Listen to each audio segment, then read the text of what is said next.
Hello,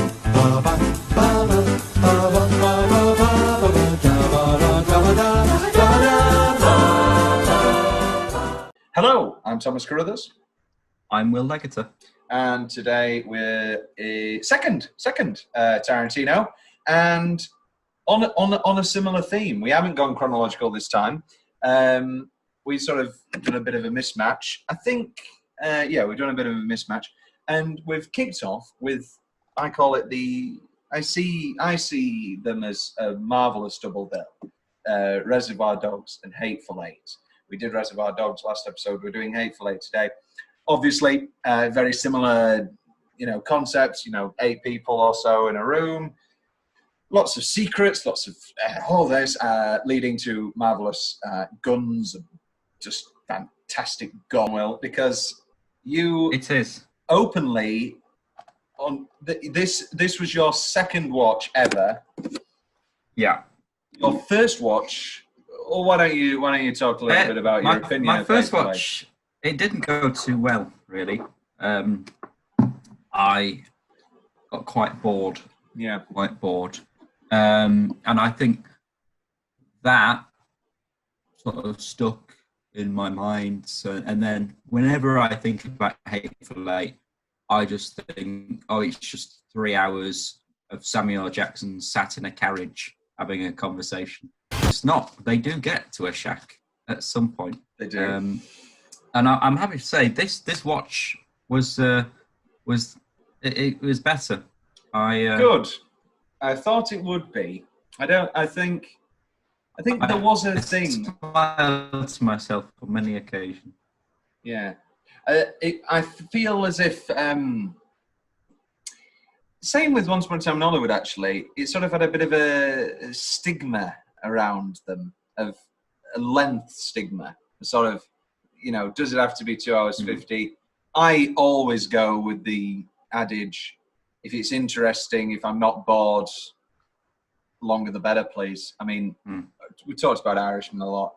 We talked about Irishman more than we have some of the films that we're actually doing in the episodes. But 3.5 hours absolutely flew by. I could, we've talked about The Godfathers. I mean, Christ, you could watch them any day of the week and they'll never bore you. And the length, I wish they were longer.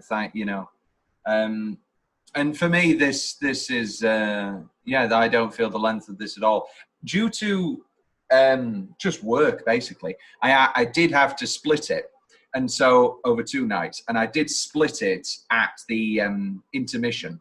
That yes, when it was officially released. I wasn't 18 at the time, so I couldn't go see it and not because I'm not a rebel, because I have an unlimited card, so it has my age on it, so I couldn't try and get in. But I can't. So I don't know if on the regular cinema release it had an intermission. I don't think it will have done. But the whole concept of it basically was this 70mm. It's shot on this super Panavision, this incredible format.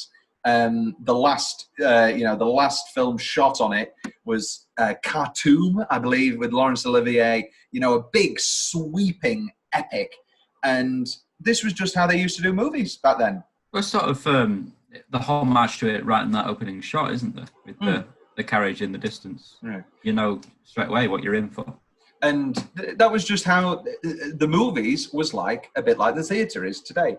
And it was called a road show. And so they would take around these gigantic reels, and they would take them around the country because they couldn't make, the amount of prints needed for it to be in every theatre. And so when it was released, so they would have about 10 minutes extra in, which I'm sure you wouldn't want, but we'll get to that actually in my change. But anyway, that's a point for later. I have a change related to that. But you'd expect that. Yes.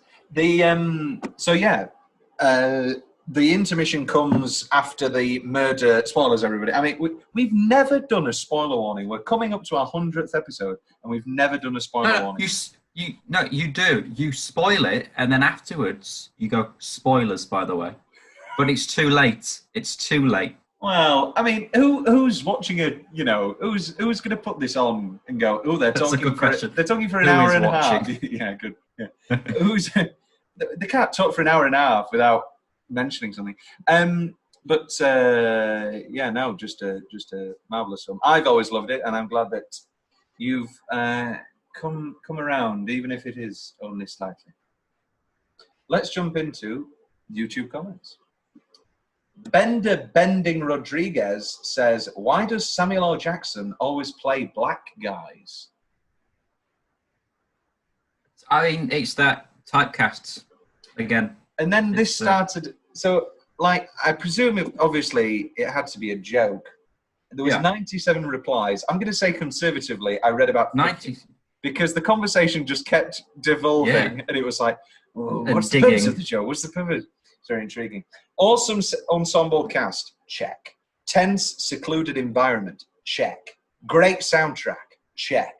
Lots of blood and violence, check. I'm going to give you 3 guesses, Will, about what the final sentence of this comment is. Something to do with, you can tell it's Tarantino. No. I'll give you, just go for another guess. Go for one more guess. One more guess. Is it another check? No. No. This is like the average Saturday in my life. It's, I think I weed a bit.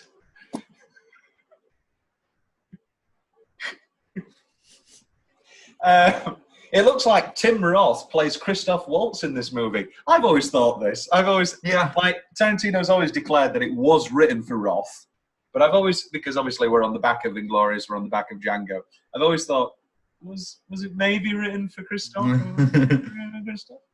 Because obviously, I think the Oswaldo Mowbray character is quite waltzy, but obviously Pete Hickox for the final half hour or so is straight Roth. It's very camp. It's very camp. Oh, yes. I'm a simple man. I see a new trailer of Quentin Tarantino movies, and I like it. This was such a slow-paced movie, but every second was worth it, Will. Incredible movie. Highly recommended. I couldn't agree more. I mean, we'll get to it, but I mean, you don't have the bliss of the final hour and 10 without the initial hour and a half. While the whole world is isolated now, it's the best time to watch this movie while they are all isolated. Well, why don't you kick us off with what you believe to be your favourite? I flirted with the idea of breaking down the 6 chapters. I have. And so I bet you're kicking yourself there. Okay. Well, I've not really, but I can relate it back to chapters. You kick us off. You do your ranking of the 6 chapters, shall we say? Well, I won't do that, but I will do what I prepared to say. Pretty much in the category of 10-minute stretch, I'm just going to say chapter 4 is the best chapter.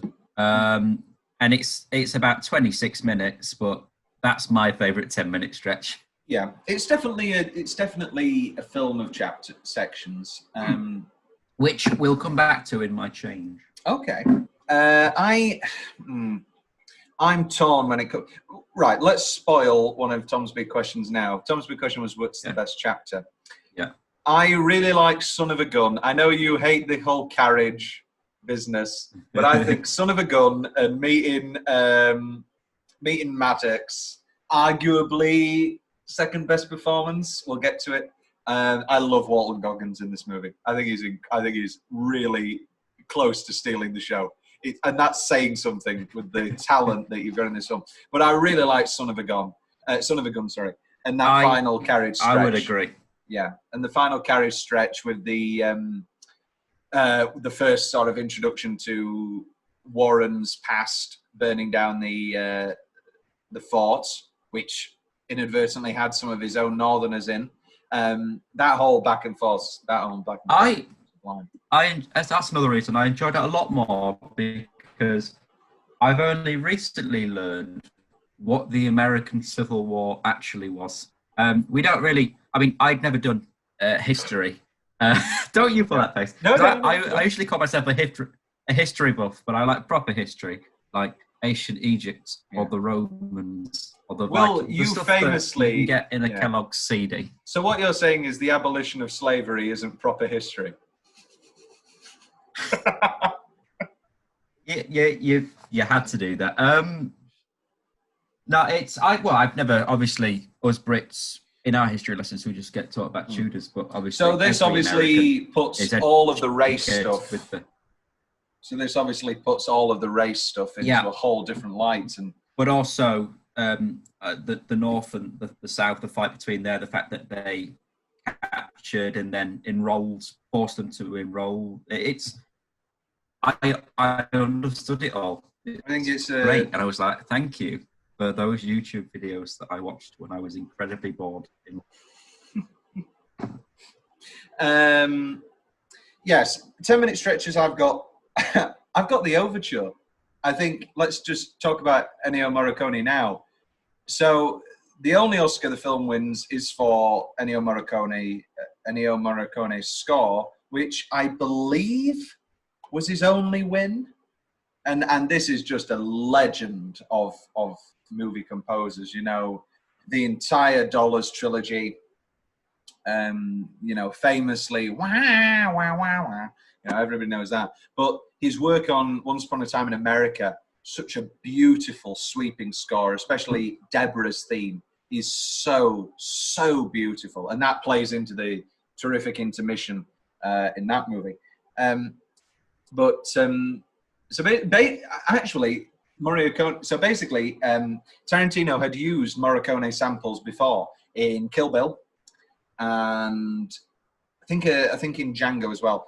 And Morricone was disgusted by that, and he said he would never allow his music to be used in a Tarantino movie again. And then he talked to Tarantino, he showed him the script, really got him on board, and gave him full reign for a composition, and he got him to write, which I don't want to wish him dead. I believe was his final score. I believe he passed. Very recently, the last few months. Yeah, 2020, 6th of July. Yeah, it was his final score, and what a tremendous score it is. And it actually samples a lot of his unused score for The Thing. Have you seen The Thing, Will? Kurt Russell? I love The Thing. The Thing's incredible. It's one of my favourite horror movies of all time. I adore it. So The Thing obviously has a very synthy John Carpenter theme, and the score is still credited to Morricone, but a lot of the stuff just wasn't used. And Tarantino bought the soundtrack to The Thing, and he was like, wait a minute, this music's great. Why isn't it in the movie? And so he put a lot of it into, especially the poisoning. I reject your hypothesis. Yeah, I reject your hypothesis. Me talking to you about how much you don't like this movie. The introduction to the letter. I think the Lincoln letter is ingenious. Yeah. And really, really touching at the end. Yeah. I think the running time also plays into the sort of, by the end of it. Not because you're bored and not because you're tired. Just stop it. Just because, like, it just... and you feel the weight of it all. And then the great Roy Orbison song cues in, you know, there won't be any coming home. I first watched this movie on a shitty copy, on a shitty copy, and it was all grainy because it was all I had. I was too young to see it, and I remember buying the Blu-ray, and it was just majestic, and watching it again. John Root says you got a Lincoln letter. I told you, jackass, go hee-haw someplace else. That's right, John. You did say that, didn't you? Yeah, I did. So, you got a letter from Abraham Lincoln? Yes. The Abraham Lincoln? Yes. Abraham Lincoln, the President of the United States? Yes. Of America? Yes. Wrote you a letter personally. Yes. Personally as in, Dear Major Warren? No, personally, as in dear Marquis. Dear Marquess, Abraham Lincoln, the President of the United States of America. Yes. May I see it? No, you may not. But the way John tells it, you weren't just some random nigger soldier picked from a pile of letters. The way John tells it, y'all had a correspondence. It's because, in a way, it's a very odd tactic to use the Super Panavision here. This isn't Ben-Hur. This isn't a large, sweeping epic. Yeah, no, it's close. It's all in one confined room. And it adds such a texture and such an incredible lens to this film. It's wonderful. The carriage hit out the carriage where she spits on the letter and gets knocked out. And then she yanks him out with the handcuffs. I love that. That's great. It is. The stew, eating the stew, where Maddox sort of reveals the bullshit of the Lincoln letter, and just how genuinely her Ruth is. I found that quite touching, quite saddening. The Warren story. I mean, the piece de resistance. What a way to end the first act. My big black dingus. I've written that. What a word, dingus. Dingus. My big black pecker. Licking all over it. Just an incredible. Yeah. I mean, I'm going to blow my best single minute I'm right gonna here. blow my load right now. It really is. It's it's that.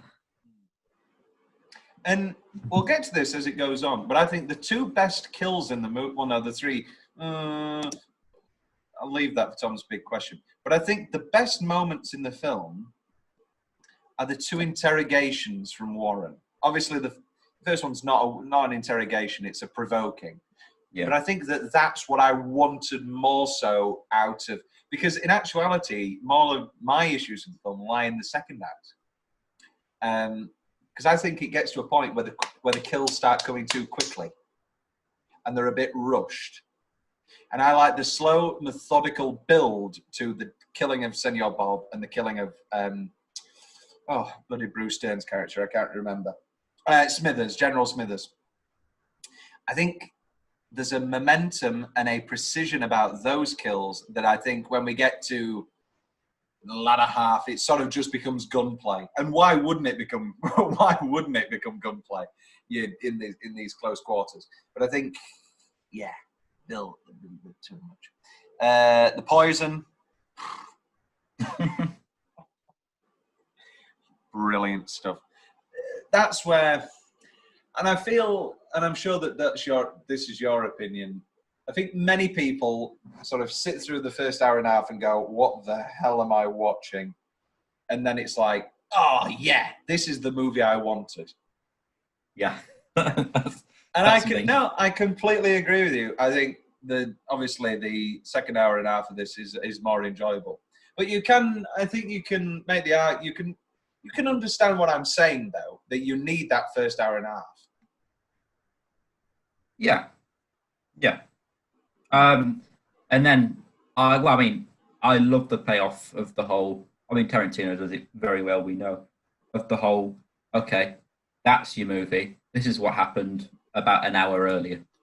And this is why Which is my next 10-minute stretch, yeah.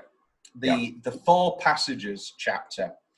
I remember Channing Tatum wasn't on any of the advertising. What a bit of a pleasant this surprise. Was this was his breach into drama. Yeah. This is his following the Jump Street sort of success. He's done Magic Mike already, has he? By this point? Yes, Magic Mike was 2012. Let's have a brief study of the trajectory of Tatum. Tatum Channing. So we've got actor. So he's in The Eagle. Do you remember that? The Roman movie with Jamie Bell? Oh, I do. That's 2011. Then he's in The Vow with your girl Rachel McAdams. Have you seen this? No. A car accident puts Rachel McAdams in a coma, and when she wakes up with severe memory loss, her husband Leo works to win her heart again. Oh. Sounds terrible. Jessica Lange and Sam Neill are in it.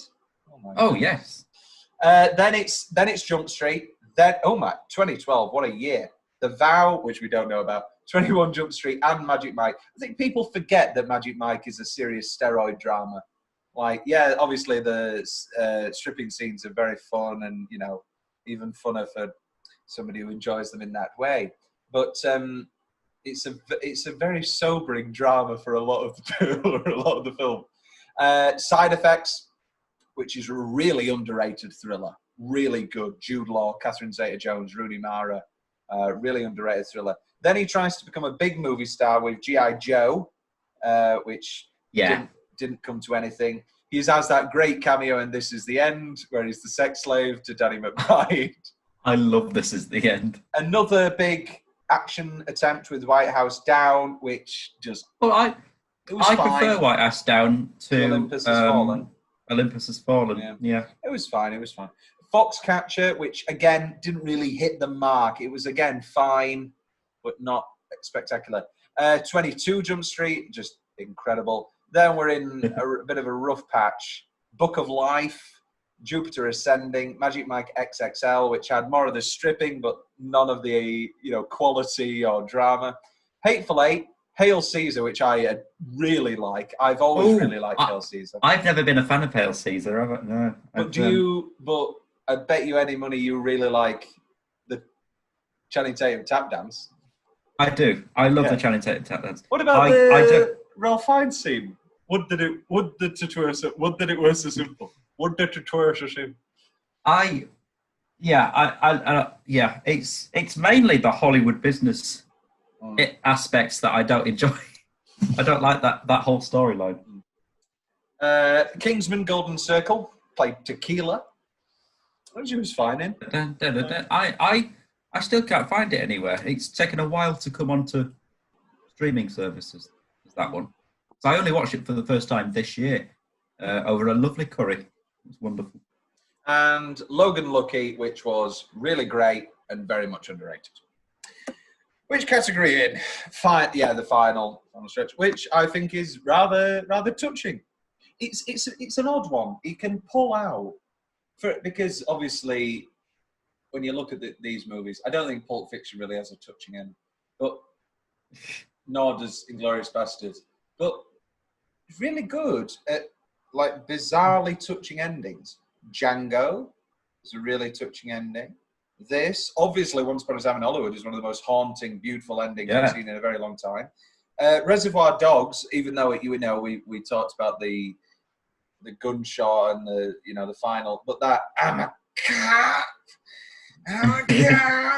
that's a really painful moment. Jackie Brown is an incredible ending, with Pam Grier driving away. The Kill Bills, Kill Bill Volume 1, I mean, that's got a great... he's really good at endings. But, I mean, even Pulp Fiction in its pseudo-ending, shall we... I mean, it is its ending, but anyway. The whole... them just walking away. And we know that one of them is walking to death and one of them is walking to enlightenment. Great stuff. I forget which category it is. It's Tom's weirdly specific favourite part of the film, well. Samuel L. Jackson intro on those three corpses. It's just, I feel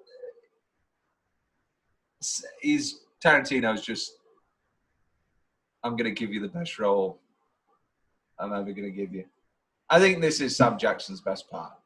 I mean, you could say Jules in Pulp Fiction, but I think this is, for me, this is it. This is like, I am the lead. I am quite literally in control of scenes, just reeling off these incredible speeches. I'd probably put Frozone up there as well. Oh, all right, yeah, I can give you Frozone. That is a great part. And the other guys, aim for the bushes. What, the first 5 minutes of the other guys? The best 5 minutes of the other guys. Exactly, yeah. The Michael Keaton stuff's good. I don't want no scrubs. Yeah. How'd you like them bells, bitch? Great. I want Michael Keaton as my boss. That's the dream. The introduction of Maddox. You're Barb Ruth. But I prefer the second one where it's, so tell me, Barb Ruth, it's John. How have we not talked about Kurt Russell yet? Let's do it. He's quite good, isn't he? He's quite good. I love Kurt Russell. That's probably why you prefer Guardians 2, don't you? Because of Kurt Russell. I do. And no, not just because of that. I think it's an infinitely better film. I think no matter who plays that villain is a more interesting and better villain. The villain in Guardians 1 is not very fun. I think Guardians 2 is just an infinitely better film, and because I wasn't really in the MCU circle, I'm still not, but I have a friend who's a big MCU guy, and he was like, I don't, but everybody hates Guardians of the Galaxy 2. And I was like, what are you talking about? That's the best MCU movie I've seen ever. But I guess people don't like quality, which is why they like the MCU. Horse shit! Anytime Kurt Russell says horse shit. The candy in the floor when Warren notices it that first time. How long do you think it took to clean up all that glass and all that candy? A while, and we don't really see them have time for it either. But is that your change, Will, that you want another 10 minutes of? I was talking just some cleaning. I was talking about Warren noticing the candy in the floor, but I know what you're going to say, so say it. The shot of him shooting her through the glass candy. That's great. That's really good. That whole end of the payoff of the flashback. I was like, I know that voice. I know that man. And Sweet Dave is obviously played by the convenience store guy in No Country for Old Men. Call it. I want to talk to you about coins. Call it. I don't know what I'm calling for. You've been you've been betting against it your whole life. The gun dump. Dropping the oh poor OB by the fire. Poor OB. We had before on the Vertigo episode, poor Midge. I think poor OB takes it. I love in the little Tarantino voice where he goes, OB lost. It's like, poor OB. The guitar smash. Will, do you know the story behind the guitar smash? Was it improvised? No, but it was supposed to cut because Jennifer Jason Leigh was playing an actual antique guitar, and then they were supposed to cut, and Kurt Russell was supposed to smash a fake guitar, and you'll notice that it's a very awkward cut because Jennifer Jason Leigh goes, whoa, and she turns to look at the camera. Watch that scene again on YouTube. It's incredible because Jennifer Jason Leigh should have won the Oscar there for not going, stop, Quentin, he's going to smash the guitar. And then Kurt Russell completely smashed a beautiful antique guitar. And that's the shot that's in the movie because they couldn't take another shot.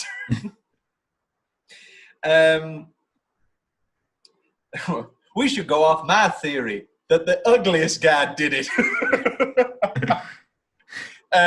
Senor Bob, Cabron, and his head explosion. Really good explosion. A really satisfying moment for me is the end of the the very, very end of the flashback, and the kick it open, and the door, and then we cut to back. I mean, I've got that in my notes. Anytime someone shouts "kick it open," I love that. You gotta kick it open. Michael Madsen's really going for it in the back. You gotta get over. You gotta get over. The Tatum kill. I mean, we'll get to top kills, but that's just a glorious. Yeah. Big smile. How?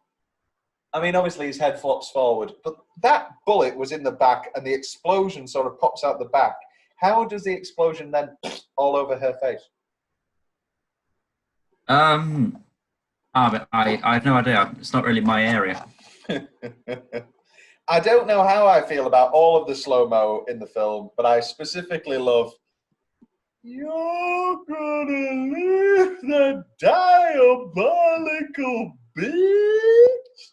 It's not slow motion, but I love when he tells Channing to come out of the very slowly. Yeah. You better shoot another gun or else I'm going to blow this bitch's head off.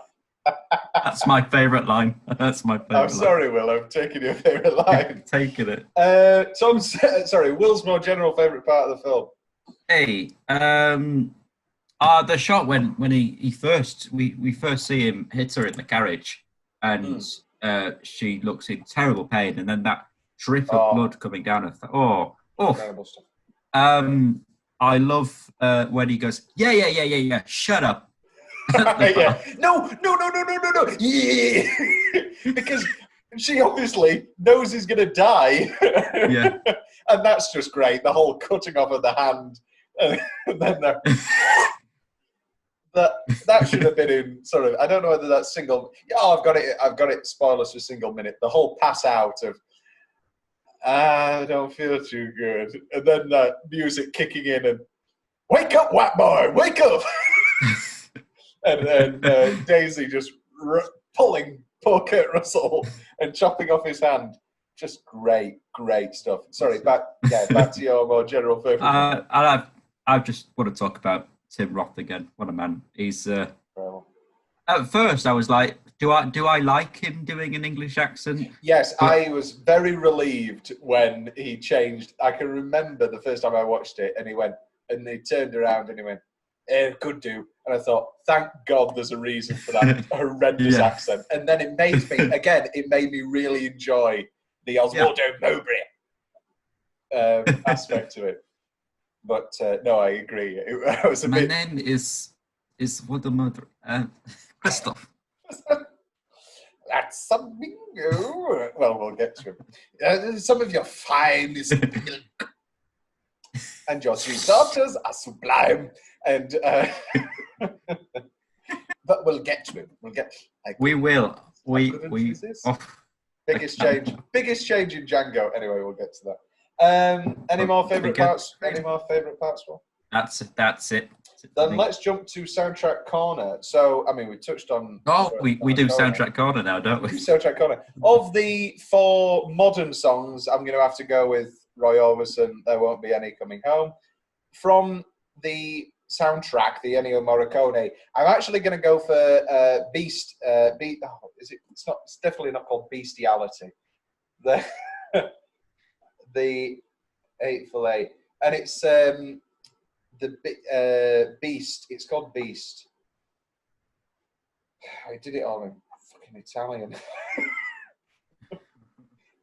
But anyway, he it's it's one of the pieces of music from The Thing. All right. And it's it is called Bestiality. And it's what plays during the poison. It's this. That's by far my favourite piece of music, and that's the poison. Everybody's spewing up. Anything yourself, Will? I do enjoy the White Stripes. I think that's very good use. I've put it in change, but I don't think it is. That's so. Because I really like the song that's playing when Michael Madsen goes and kills the black guy in the back. And I do like Apple Blossom. I do like that. I don't know what it is. I think it's because the score is so excellent that I go, I wish I was hearing more of the Morricone. But I really like Roy Orbison at the end. I think that's a really good ending. Take us to, it's time for Oscar Travesty. Now, you know, a year ago, on previous episodes, Will, when I've talked about Hateful Eight, you've gone, eh. But now, let's see how you feel. There you are. So, Hateful Eight gets no nominations, really, unfortunately, which I think is just baffling. Spotlight. We are big Spotlight fans. It has to be said. We are. I was never a Bridge of Spies fan. Bridge of Spies was really, really, really, really dull. Because Mark did really well out of that, didn't he? He won Best Supporting Actor, which was baffling because I think I wanted Mark Ruffalo to win for Spotlight. I definitely didn't want Mark Rylance to win. In actuality, right. So for me, Room was really quite dull. That's just come onto Netflix. I hear a lot of really good things, actually. Yeah. But is it because it's clever and people are like, oh, that must be a good film? No, it's not that clever. It's not that clever. Anyway, this is Carol year. That's the travesty. Right. Carol needs a Best Picture nomination. And Carol needs... Let's get rid of Big Short and Room. And we'll put in Tarantino and Haynes for Carol. Oh, but 45 years. And Steve Jobs was great. Right, I'm looking at this list, and it's an absolute travesty. We need Hateful Eight, Carol, 45 years, Spotlight, and maybe even Steve Jobs. And The Revenant. I mean, Revenant's tough. Anyway, let's move to some acting. So it gets nothing, really, apart from a nomination for Jennifer. Which is obviously very worthy and is definitely better than Alicia Vikander in The Danish Girl, but not as good as Rooney Mara in Carol. Rooney Mara in Carol should have been the winner there. Are you going to make a vouch for a second appearance of Rachel McAdams? She's very good in Spotlight, but she's not winning. She's very good in Spotlight. No, I would agree with that. Yeah. So let's go back to Best Actress. Charlotte Rampling should have won for 45 years. So we're going to allow one Best Actor nomination and one Best Supporting. That's all we're going to give ourselves. I think I presume we're agreed Sam Jackson for Best Actor. Yeah. And let's get rid of bloody Eddie Redmayne. Fucking hell. Let's get rid of that. Let's get rid of... I'm going to put Walton in for supporting. Yeah, I agree. I mean, it's close between him or Kurt. Yeah. Have you seen Bone Tomahawk? I haven't. So Kurt Russell releases 2 westerns this year, saving him shaving that glorious mustache, and Bone Tomahawk's just terrific. Just really good, and his acting in that is really, really good. I'm sorry, am I absolutely insane, or is there no nomination for Best Screenplay for Tarantino? Is there usually a nomination at least? No, I just mean, like, what the fuck does that mean there? This is one of his, arguably, maybe not one of his best films, but arguably one of his best scripts, and Spotlight's got a great script, I guess, but what the bloody hell's happening here? Ex Machina, yeah, it's fine. It's best. Inside Out. I hate Inside Out. People love Inside Out so much. I think it's probably one of the worst Disney Pixar films I've ever seen. Get a goddamn nomination and get him one, Tarantino. Anomalisa should have beat Inside Out. What else are we dealing with here? As we said, Ennio Morricone did win for The Hateful Eight, and that's deserved. No original song here, but Writings on the Wall won. Should it have won? Oh, this is my famous story where, well, not story, but like Lady Gaga came out with this very powerful song about rape culture on universities. and she got all these real life survivors out, and they all had, you know, words written on them, and everybody was crying, and it got a standing ovation. And then Sam Smith came up and won for Writes on the Wall. Oh. And that's when he declared it's not. And that's when he declared that he was the first openly gay man to ever win an Oscar, which he wasn't. And actually, it was Tom Daly's boyfriend who won Best Supporting Actor for Milk. And apparently, Sam Smith had like tried to hit on him, and then Tom Daly was like, "I think you should know that you're not, and you're actually DM'd by boyfriend." Very fun. Yeah, okay, I'll let Revenant win, but that is an absolute murderer's row of beautiful films. That should have been. I know you don't like Sicario either. This was I hate Sicario. Maybe you'll come around again. Like you supposedly hated The Hateful Eight. Oh no, Sicario is really bad. It's really bad. It's got a good torture scene in, but it's really bad. Which is your biggest criteria. Will's favourite building or set? Let's talk about this beautiful lodge. I mean, yeah, it's looks lovely, doesn't it? I want to live there. I want to live there. With the freezing cold, where everybody has to have 3 blankets on. Yeah, actually, there's a nice fireplace, though, isn't there? Is there an upstairs? Do we see an upstairs? No, there's no upstairs. There's downstairs. There's a basement where Channing Tatum is. So you could come. You know what? The downstairs. I don't know why I was disappointed, because it wasn't like anything was gonna happen. But I was really disappointed when the coffee turned out to be poisoned, because I was like, oh, I bet that coffee was gonna be delicious. I bet that was gonna be lovely. Because I love the coffee. I was like, oh, I'll never get to.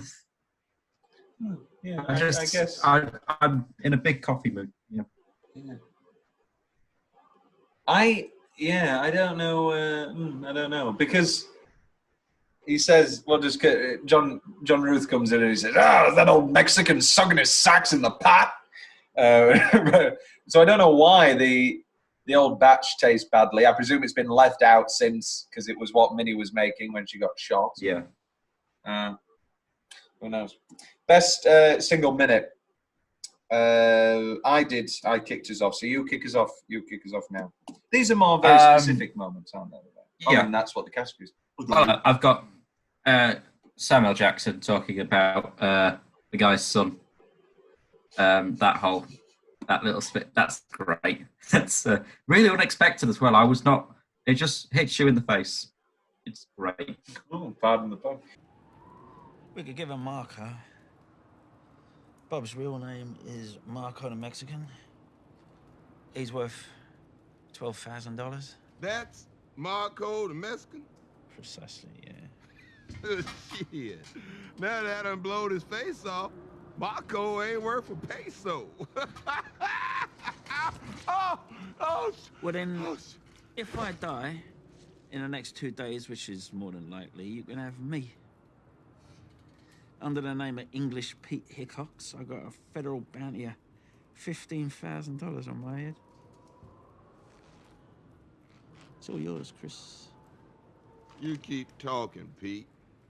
You gonna talk yourself to death. Joe Gay, who you be? Grouch Douglas. You heard of him? Yeah, I heard of Grouch Douglas. He worked 10 just like Daisy. Oh, remind me why we wouldn't just kill all y'all.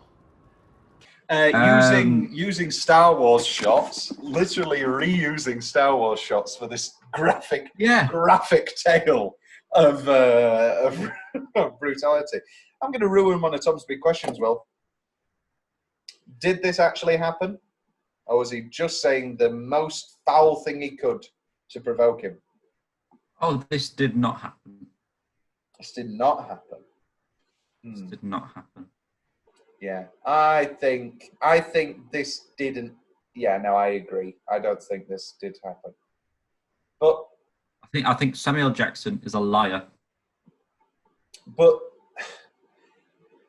the but the filmmaking is so precise, and we cut to the close-up of Bruce Dern's eyes, and then they fade into a shot as if he is visioning it, and it's such a beautiful shot, and that comes after we've already Just seen... as Samuel Jackson does. Yeah.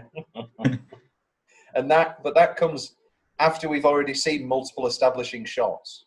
And I think the movie language of us seeing the images before the movie language of Bruce Dern's eyes as if he is imagining it and seeing it through, seeing what he is saying, I think leads you to believe that actually it did happen. That's the way I've always looked at it. And the eyes thing is only what I've noticed this watch. I spotted the eyes. Any other nominations, Will, for best single minute? Samuel Jackson getting shot in the balls. Sack shooter. That's a strange scene, isn't it? Because it just suddenly becomes a whodunit all of a sudden, and he becomes Poirot. And it's a different. It's strange, but it's a great scene. And that sort of sudden release of the ball shooting is exactly what it's calling for. That's very well done. Any scene, arguably, any Poirot scene would be better if it ended with somebody getting shot in the balls. Any other nominations for best single minute? That's what I've got. I've got Senor Bob and Major Warren in the shed with the horses. Are all those horses going to die? I just realised this. Yeah. Poor horses. I really like Tarantino's voiceover. Yeah. I really like him bringing us back in. I mean, it's slightly weird because it's not an intermission. I think it'd work better if there was an intermission. And then it really is 15 minutes have passed and you get that sense of reality.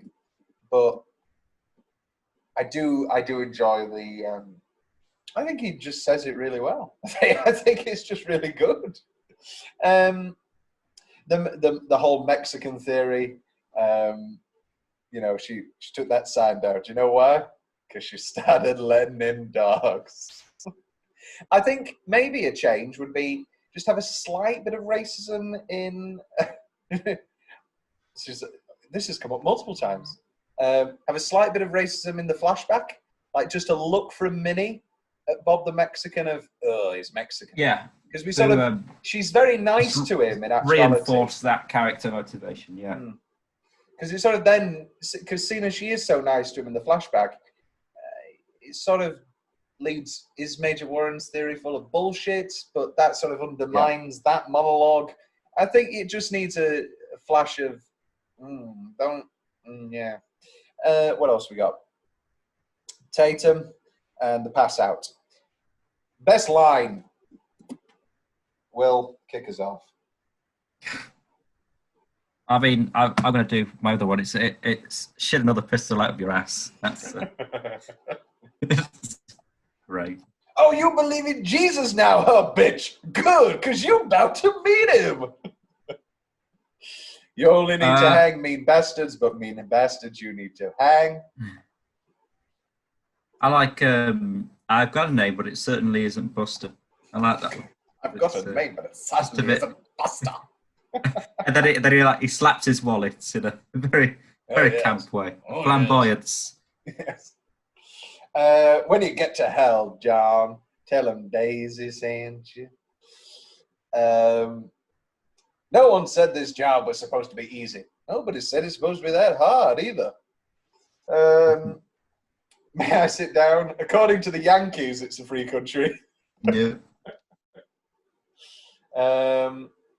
There is lots of very well-written racist stuff that,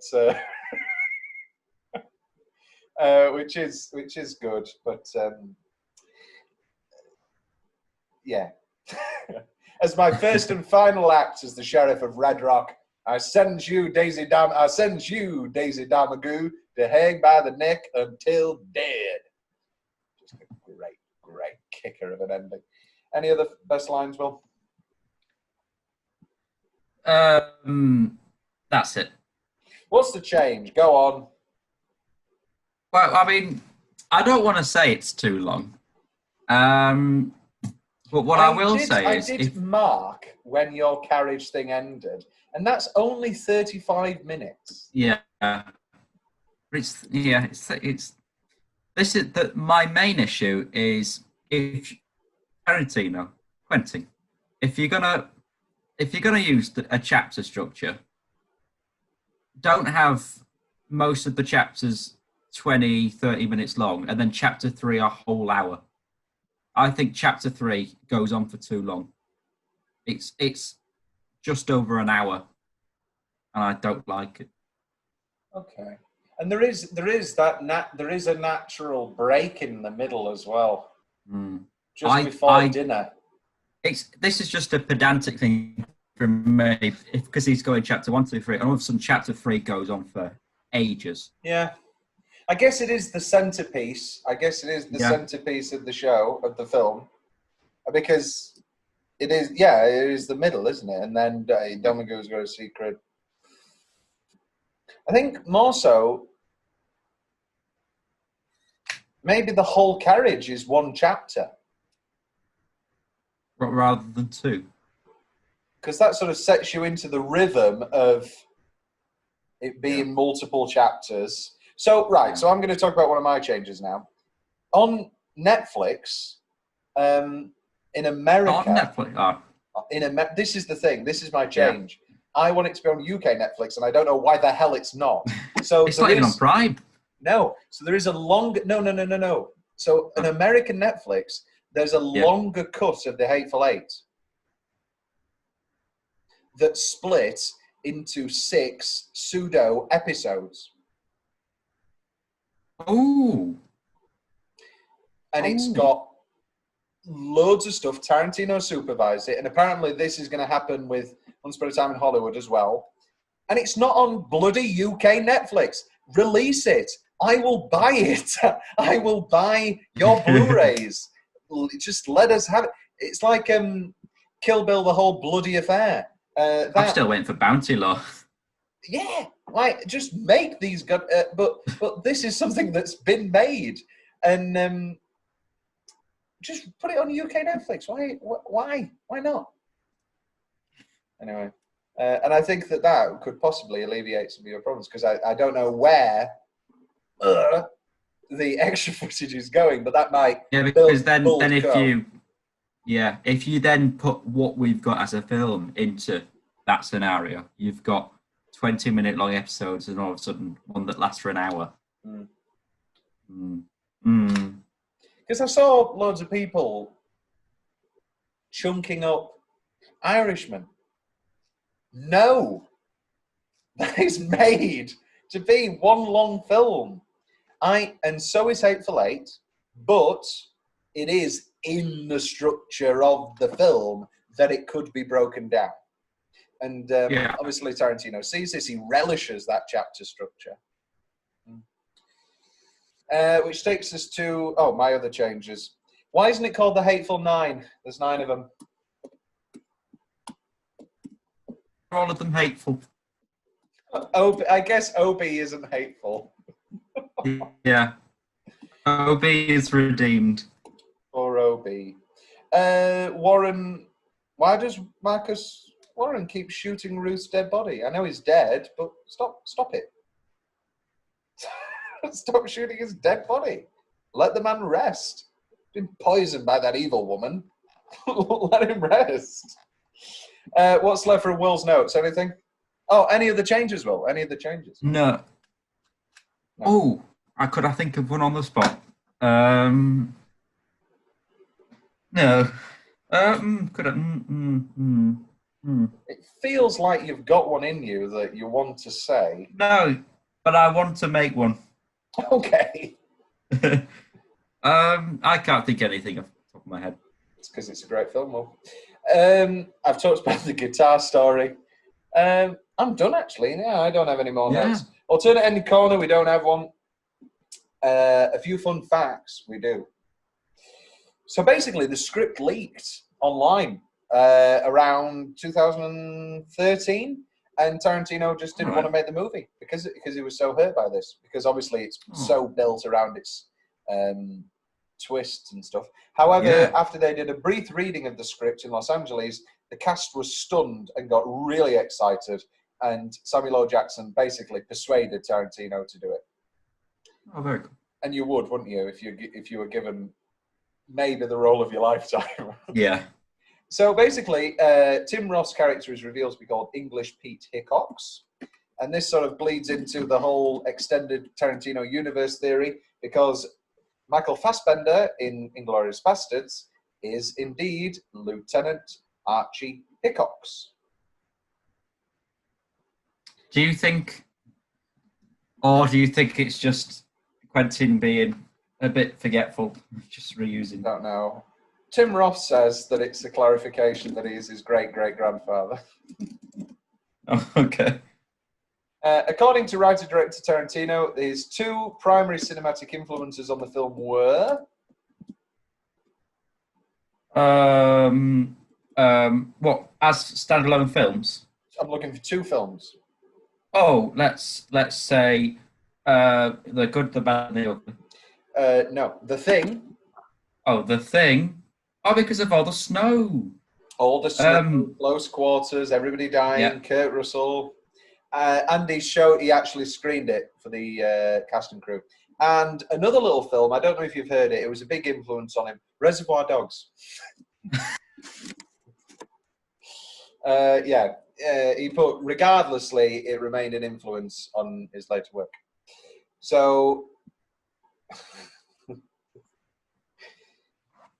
director trademark, testicles. Well, did you know that this is Tarantino's fourth and third in a row movie where a character is shot in the testicle?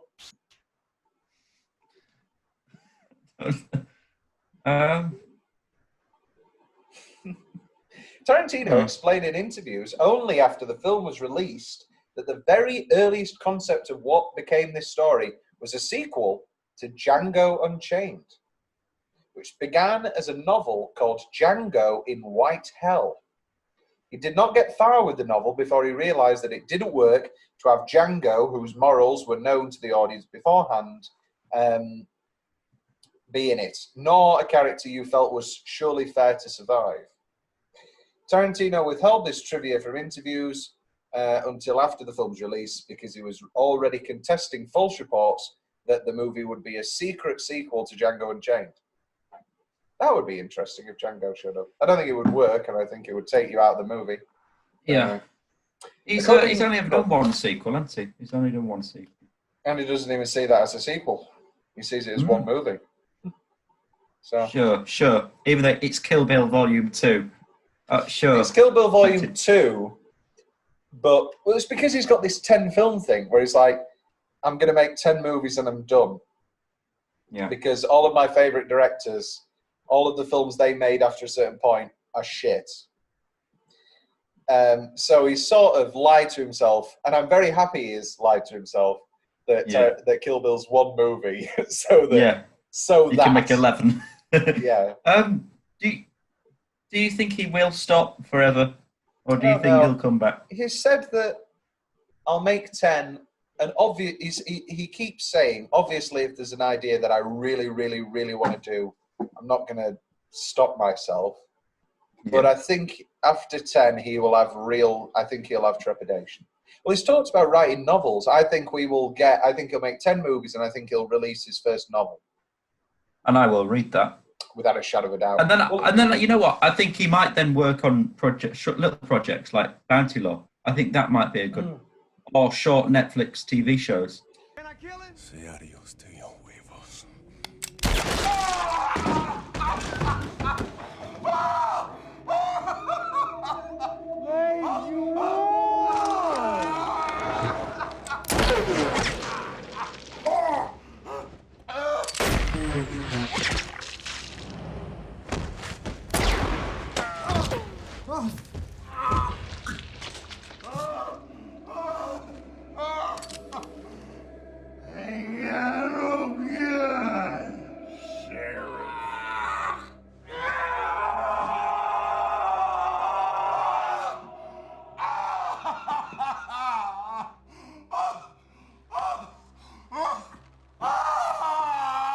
Well, he did talk about, Star Wars. no, Star Trek. Oh, is it Star Trek? He wrote a Star Trek script that apparently would have been R-rated. Well, like the Renham versus Renham Star Trek. Yeah. There's a very good bit coming up. According to the first draft of the script, Jodie Donegal was originally written to be an older man with a huskier build, dark hair, and gritty features. Obviously, a very stark contrast from Tatum. Yeah. So there are many theories. Oh, we talked about this. In the original script, the fate of Warren was written almost entirely differently. Jodie, hiding underneath the floorboards, was supposed to keep shooting the Major over and over until he fell to the floor immobilized. Then a freed Daisy was to finish him off by crawling across the floor, grabbing a nearby gun, and finally shooting him 3 times between the eyes. Oh, I like how he just sits there in that last act on the bed, and every so often he can't finish his sentence because he goes, "Ah, my balls." I wish he did say the line, "Ow, my balls." That's my change. In an interview with fellow filmmaker Christopher Nolan, Tarantino revealed that to come to the eventual neck and a noose ending we see in the film, he wrote himself a private draft of the screenplay from Daisy's point of view, so as to acquaint himself enough with the character, thus justifying her dangling demise. You'd think that he'd be writing from like somebody else's perspective, to justify killing her so brutally. It's never actually proven at any point during the film to support Chris Mannix's claim that he truly was the new sheriff of Red Rock. Whilst most fans agree that he was telling the truth, some speculate that he could have very well been lying. Tarantino has stated in an interview that he's allowed the audience to make up their own personal opinions. Will, your personal opinion is? I think he is the sheriff. I think he is too. I think I especially near the end when he goes, as my first and final, like, I think we'd have a Reservoir Dogs moment where he was like, I'm not the sheriff. And Warren would go, I know you're fucking not. I'm not stupid. I think we'd have a moment like that. I don't think if he's going to die, I think, or maybe you could say he wanted to die the sheriff that he'd never be. No, he's too naive. And he's got an innocence about him. Makes him such an enjoyable character. Yeah, oh, he's great. Tom's big question: how small is the US of A?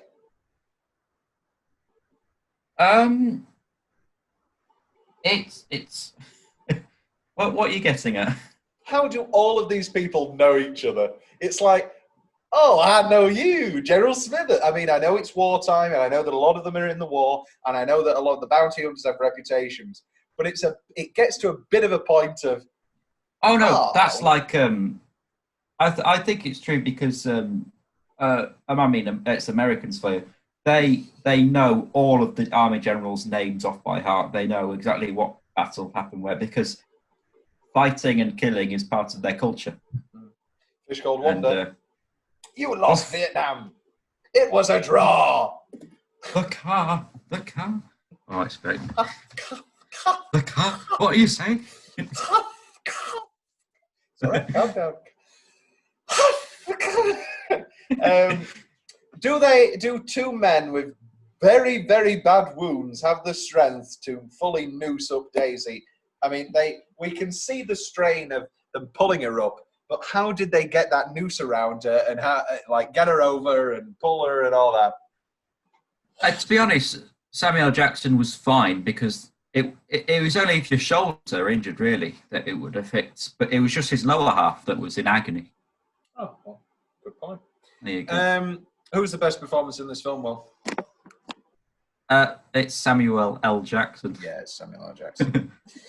Okay, so Tarantino loves the ideas of plays, and his biggest thing about plays is his favorite thing about plays is that you get to see multiple people play the roles over and over and over again. So you can see 10 different Hamlets in your lifetime. Yeah. That's why he wants to make Hateful Eight a play. It did get picked up. It was, looked at heavily. Once Upon a Time in Hollywood sort of swept Tarantino up, and obviously we're in a complete dead zone when it comes to theatre. The play gets announced. Who are we casting? John Ruth.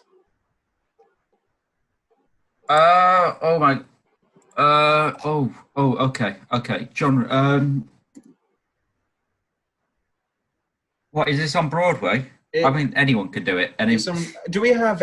There aren't any. I don't believe there are any theatre crossovers. Samuel L. Jackson's not a theatre guy. Kurt Russell isn't a theatre guy. Jennifer Jason Leigh is a theatre woman, so we could have Jennifer Jason Leigh remain. Reprising a role, yeah. I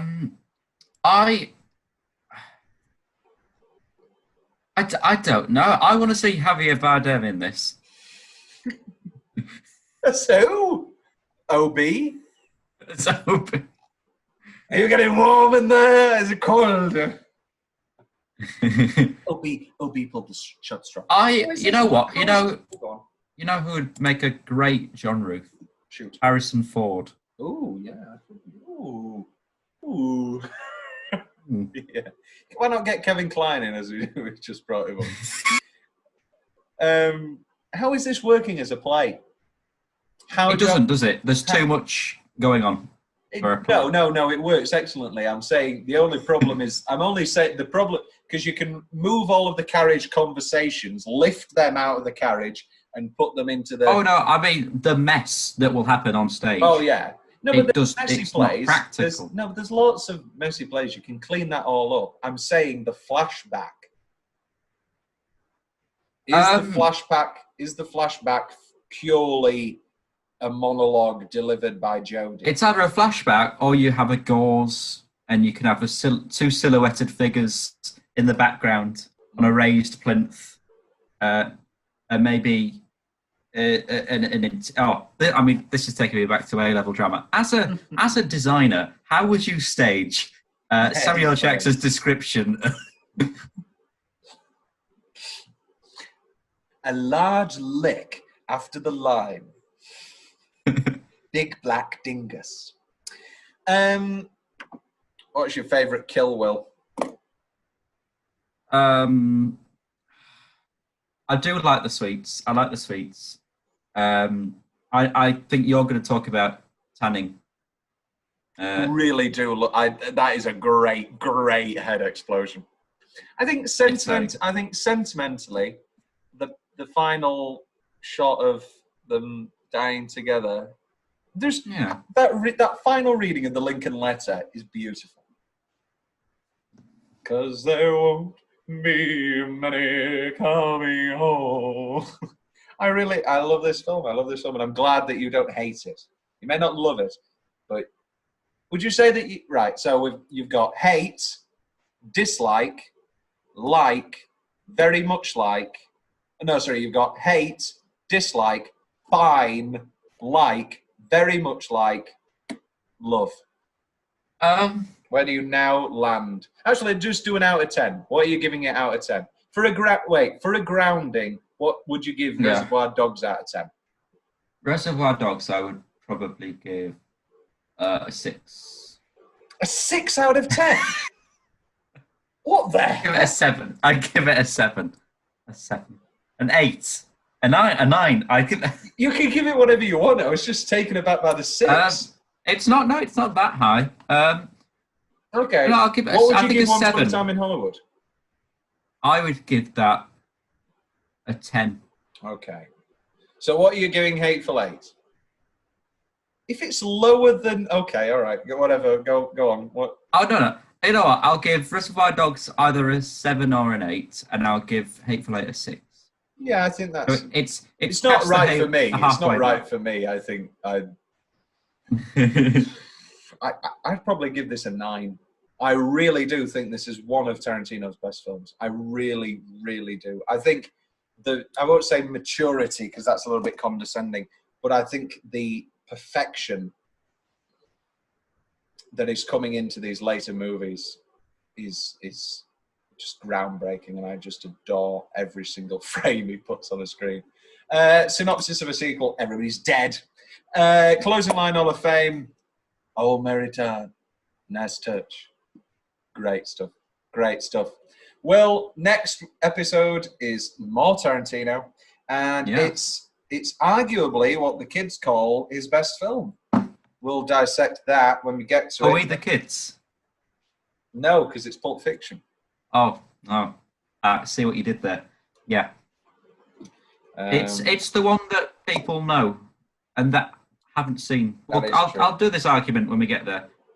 Most people that say, "Oh, Pulp Fiction is so good," haven't seen it. They've just got the poster. Yeah, people. Yeah, like it's a very long movie, and dare I say, a touch slow in parts. Yeah, I think people and all people say is, "Say what again?" Oh, that is a tasty burger. People have seen Mia Wallace. What is it? Mia Wallace and her husband. Bloody hell! What's the first part called? Marcellus Wallace and his girlfriend. People have seen. Like a bitch? Yeah, people have seen Marcellus Wallace and his girlfriend. The first part. They've seen. That's a tasty burger. They've seen all that, and they've seen the whole twist contest. Look at that. For our Spotify audience, Will has just shown a half of Samuel L. Jackson's glorious face painted on a beautiful canvas. Will, That's that years ago. I'm never going to finish it. On that very artistic note, with you now come around upon your opinion on the Hateful Eight. It's yeah, I'd watch it again. There you go. It's great.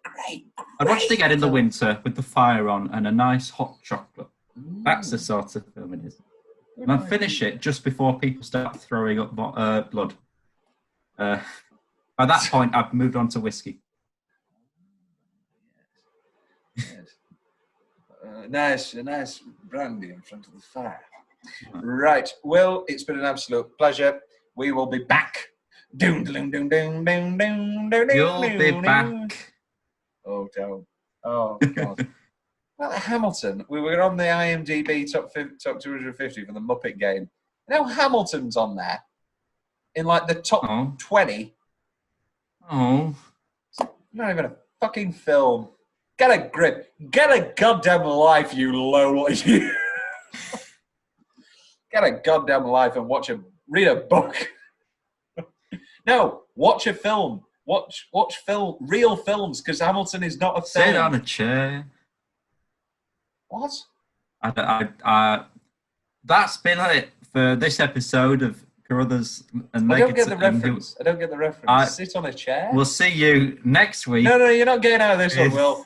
This episode is not ending. This episode is not ending until you elaborate on your sit on... What? Sit on a chair? I meant to say pull up a chair. Hey, come over here. Sit in the chair. Oh, that's not too bad. Thank you. It's a lot better than when you said kill yourself instead of kick yourself. Yes. Dabba dabba dabba da da ba ba ba ba ba.